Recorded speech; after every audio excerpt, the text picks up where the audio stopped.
Assalamualaikum warahmatullahi wabarakatuh. Alhamdulillahillazi ja'ala sam'a wal basara wal fu'ada wa kulla ulaika kana anhu mas'ula. Wassalatu wassalamu alaiha Muhammadin nabiyya wa rasula wa ala alihi wa sahabatihi wa man nahjama manhum ila yaumil kana fi mas'ula. Amma ba'du.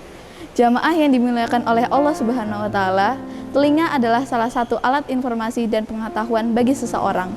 Telinga adalah jendela ilmu dan ilmu terbaik bagi telinga yang sadar akan diiringi dengan zikir.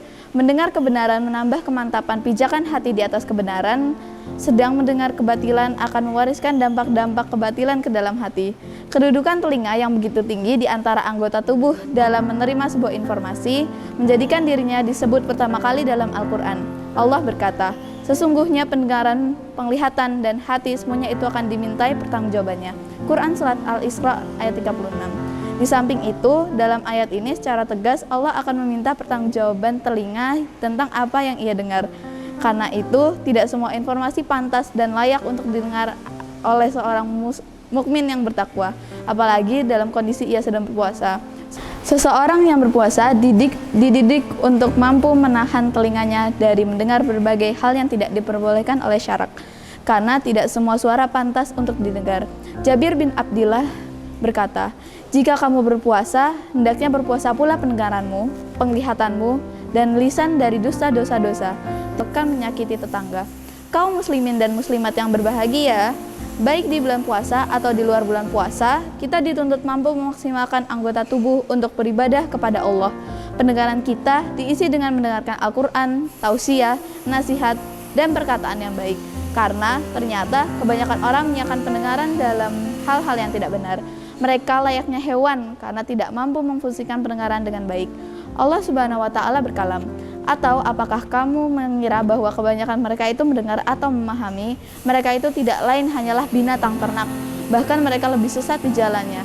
Quran Surat Al-Furqan ayat 44. Di antara mereka ada yang memenuhi telinganya dengan nyanyian yang diharamkan atau informasi penuh dosa.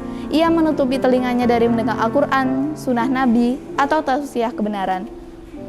Berbeda dengan perilaku para salafus soleh, di mana mereka sangat rindu untuk mendengarkan kalam ilahi, sunnah Rasulullah SAW, dan nasihat para ulama.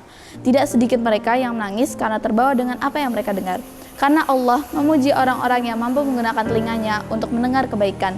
Allah berkalam, dan apabila mereka mendengar apa yang diturunkan kepada Rasul Muhammad SAW, kamu lihat mata mereka mencucurkan air mata disebabkan kebenaran Al-Quran yang telah mereka ketahui. Quran Surat Al-Ma'idah ayat 83. Kaum muslimin wal muslimat yang berbahagia, dengan demikian puasa telinga adalah mencegahnya dari mendengar suara-suara atau perkataan yang tidak baik, seperti mendengarkan gosip, gunjingan, umpatan, atau perkataan yang tidak baik. Karena setiap sesuatu yang dilarang untuk diucapkan juga dilarang untuk didengarkan. Ini sungguh tidak mudah, karena manusia adalah makhluk informatif yang senang kepada segala informasi.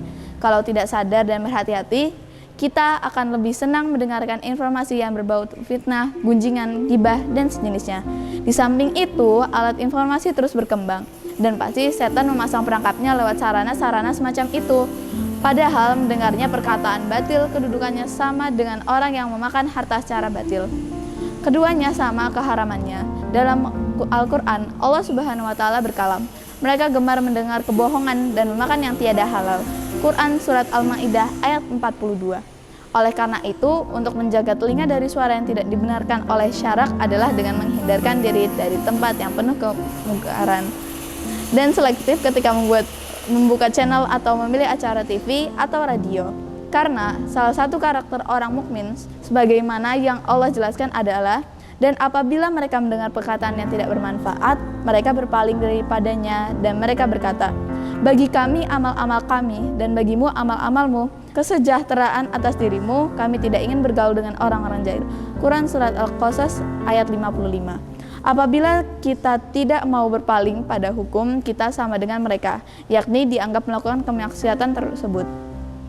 Allah Subhanahu wa Ta'ala berkalam dalam wahyunya, "Jika engkau tetap duduk bersama mereka, sungguh-sungguh engkau pun seperti mereka." Quran Surat An-Nisa ayat 140. Sekian kultum dari saya, semoga ilmunya bermanfaat. Wassalamualaikum warahmatullahi wabarakatuh.